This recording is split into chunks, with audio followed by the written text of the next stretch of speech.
in our homes, and we all are celebrating the fact that we have a heavenly Father, and that is good news, and we're so thankful for that and the opportunity we have of a heavenly Father who loves us. Now, one of my favorite stories in the Bible is found in Luke chapter 15. And in Luke chapter 15, there's a story that's often called the prodigal son. And often we focus on the son. And what is it about that son that he's called a prodigal, which isn't actually a good term, but he's called the prodigal? It's because he's a son who chooses to run away. He's a son who chooses, he doesn't want to listen to what dear old dad has to say, and he thinks that he knows better. But in the end, he makes a mess of his life, and what does he do? After he makes a mess of his life, what do you think this son does? Does he just stay away from home? Or do you think that he comes back home and says, Dad, help me out? The last one? You think he says, Dad, help me out? Yeah, Dad, help me out.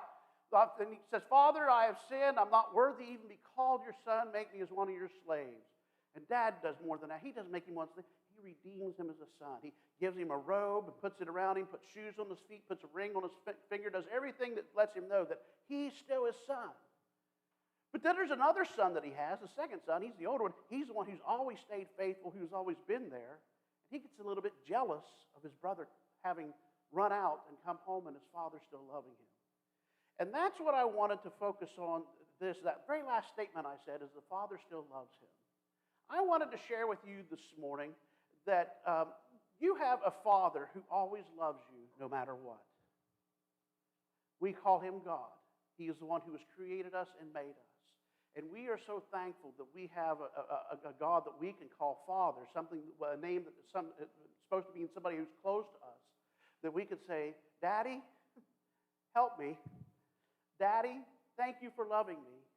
Daddy, thank you for forgiving me. Daddy, thank you for providing for me. We have in God a heavenly Father who is always there for us and who never turns his back on us, and we are so thankful for that.